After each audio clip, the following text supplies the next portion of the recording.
A 2022 internal report from the world's largest asset manager has just been exposed this week. And in that report, BlackRock said the optimal asset allocation to Bitcoin is 85%. That's right. They said that 85% of your money should be put into Bitcoin and only put 15% of your money into the rest of the stuff. That's the trash. That's real estate, stocks, bonds, fiat. Only put 15% of your money in those inferior assets. And today I'm going to show you why the shocking maths behind this BlackRock report actually suggests that $2,900 invested into Bitcoin today will be able to buy you an entire Malibu beach house in the sunny coast of California. So let's get straight into this report.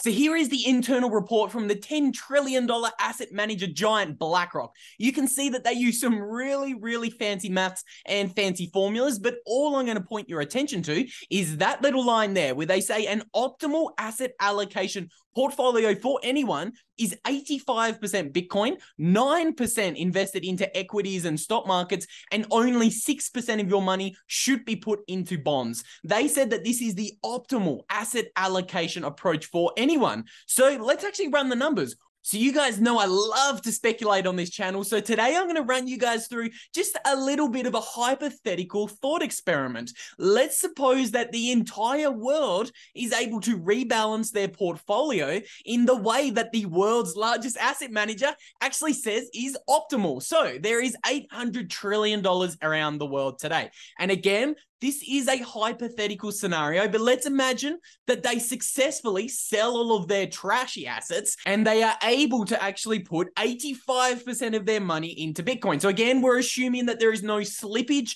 in these other markets and it retains its total $800 trillion of value. So we can see here around the world, there's $12 trillion in the gold market. There's $350 trillion in the real estate market. There's around $300 trillion of debt. There's $90 trillion in the equity markets, $100 trillion in bonds and fiat. And there is actually $1 quadrillion in the derivatives market. Now, for today's hypothetical scenario, I'm going to completely ignore that. Okay, I'm going to say, let's ignore the $1 quadrillion. Let's actually try to stay a little bit grounded and a little bit, quote unquote, conservative. People do think I'm crazy when I throw out these extraordinarily bullish numbers for Bitcoin and I actually say it's conservative. So we're going to actually ignore the derivatives and we're going to just focus on the debt and the money and the real estate markets, what I actually consider to be the world's liquid net worth. So again, 85% of that $800 trillion would actually reflect a $680 trillion demand for Bitcoin. Now that word is very important. I use the word demand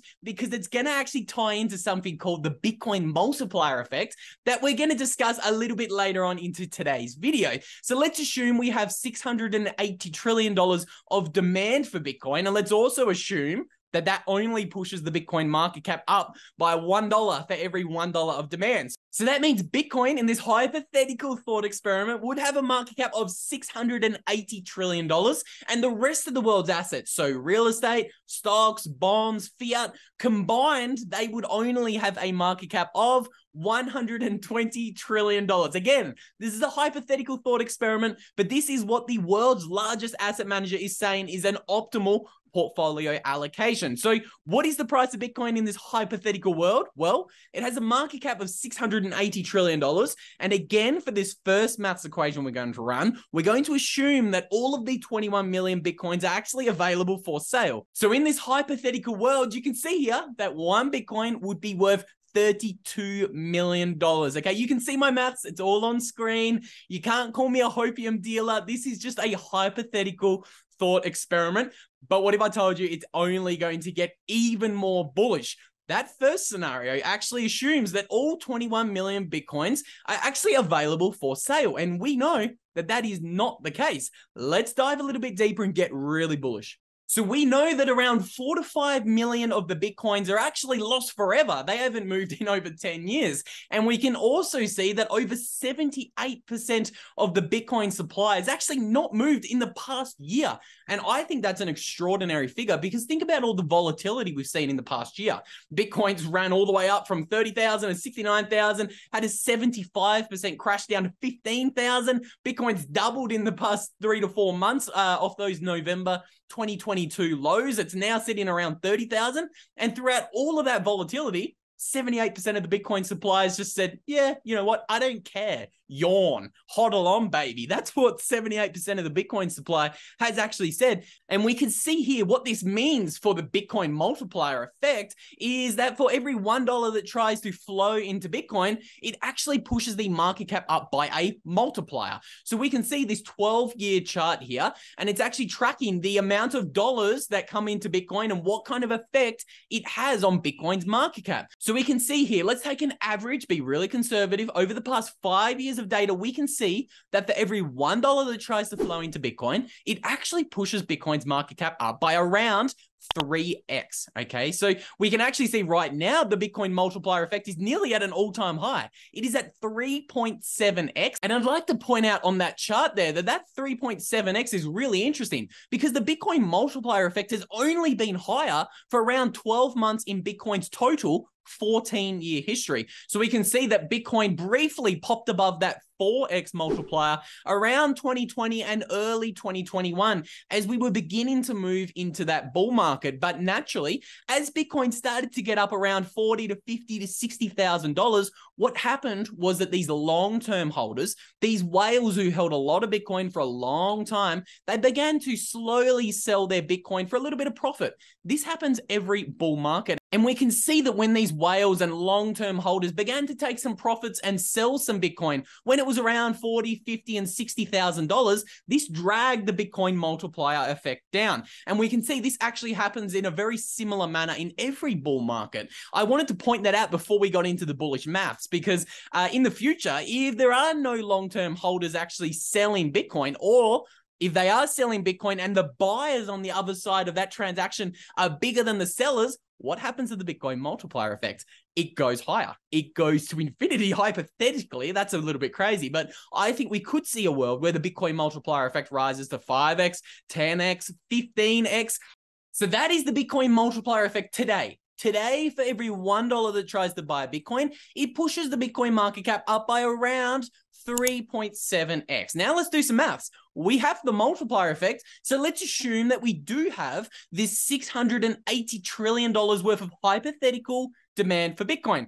Well, we can see here by my little maths equation that is actually 680 trillion times by 3.7x. That gives you a Bitcoin market cap of $2.5 quadrillion. So now to get the price of a Bitcoin from that theoretical market cap, we can assume that there are 21 million Bitcoins available for sale because we've used our multiplier effect. So 2.5 quadrillion divided by the 21 million coins gives you a hypothetical price for Bitcoin of $119 million per coin. That is one Bitcoin. Now, just when you thought that was bullish, we're going to take it one step further. Now, you can tell me I'm crazy in the comment section down below, but just remember, this is the optimal asset allocation that is coming from the world's largest asset manager. This is simply what BlackRock is saying, okay? I'm simply running the numbers on their optimal asset allocation portfolio that everybody should theoretically do. So now I'm going to show you why $2,900 is actually going to be able to buy you a Malibu beach house. So today, one Bitcoin at the time of recording this video is around $29,000. So what is 10% of one Bitcoin? It is 10 million Satoshis, or $2,900. Now, in this hypothetical world of $119 million Bitcoin, your small $2,900 investment into Bitcoin today, or your 10 million Satoshis, or your 10% of a Bitcoin would hypothetically be worth $11.9 million in your fiat cuck bucks. Now, what could you buy with $11.9 million? Well, let's take a look at some really interesting house listings on the coast of Malibu, okay? Now, I have been fortunate enough to travel the world. I've probably been to around 10 countries and around 12 states in the United States. And my favorite place that I would love to buy a beach house would be on the coast of Malibu. You can see here the coast is absolutely gorgeous, and that is why the houses sell on the coast today in California for around $10 to $15 million. So I am making the case that a $2,900 investment into Bitcoin today could hypothetically buy you a Malibu beach house.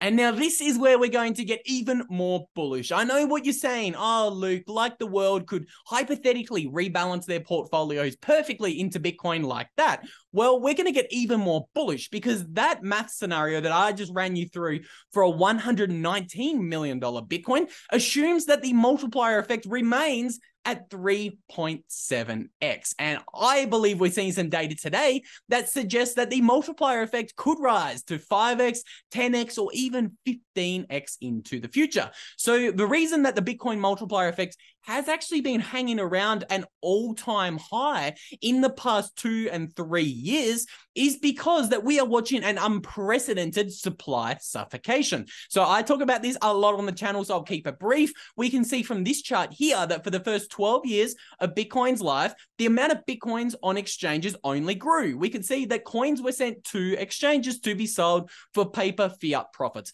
And that is because I believe that before 2020, the big money did not understand what Bitcoin was, and the large majority of the trading volume was dominated by retail speculators who were just mining Bitcoin and selling it for paper profits, or they were selling their Bitcoin to buy a bunch of shit coins, okay? But I believe something changed in 2020, and the data reflects this. We can see since 2020, 1 million Bitcoins have left exchanges, and that is actually creating a supply suffocation. 35% of all the available supply for sale has essentially evaporated. All we know is it's moving to the hands of long-term holders. And we can see what that has done to the Bitcoin multiplier effect. This is why the Bitcoin multiplier effect has kind of hung around all-time highs over the past 12 to 24 months. So I would like to ask you guys, what do you think happens to the Bitcoin multiplier effect if we do continue to see this 3-year-long trend of coins leaving exchanges? Again, let's remember, Bitcoin has seen extraordinary volatility in the past 3 years. It's ran up to 65,000, back to 30,000, up to 69,000, down to 15,000. And throughout that whole period, coins continued to leave exchanges. So I actually believe that this is the beginning of the nation state prisoner's dilemma. Now, I am going to record a video on that pretty shortly, explaining what the Bitcoin nation state prisoner's dilemma actually is and why it began in 2020. But I'm going to leave you on a little bit of a hook for this video and just let you imagine, what do you think happens to that multiplier effect if this trend of coins leaving exchanges continues? Because if it does continue at this exact rate, 1 million coins disappearing since 2020, that would hypothetically mean that by the year of 2028 or maybe 2029, there are 0 Bitcoin sitting on exchanges for sale. So what do you guys think happens if we do theoretically have a hypothetical demand of Bitcoin of 680 trillion and the multiplier effect of Bitcoin is something outlandish, not the small 3.7x we have today? Imagine if it's like 10x, 15x, or even 20x. What does the price of Bitcoin do? Well, I don't believe that we need that $680 trillion demand to get a $100 million Bitcoin. My personal belief, Luke's personal belief, is that we can quite comfortably see a $100 million Bitcoin in the future without hyperinflation, so in today's dollars.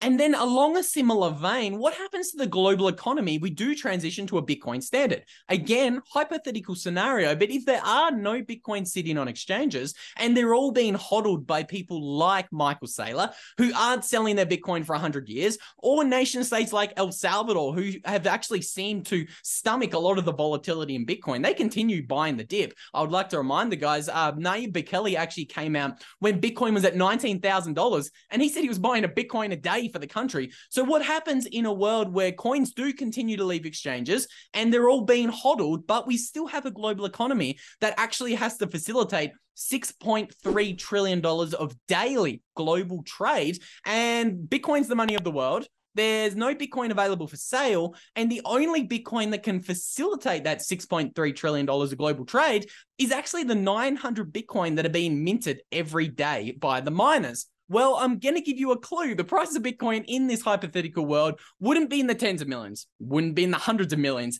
It would be even higher than $1 billion per coin. And if you want to find out the hyper bullish maths that Peter and myself recently ran through in that interview, I recommend you check out the video right there. because we also talk about the Bitcoin multiplier effect. And with all that said, if you think I'm a hopium dealer, tell me in the comments down below. Tell me my maths is wrong, but I really hope you enjoyed this one, and I'll see you all in the next video.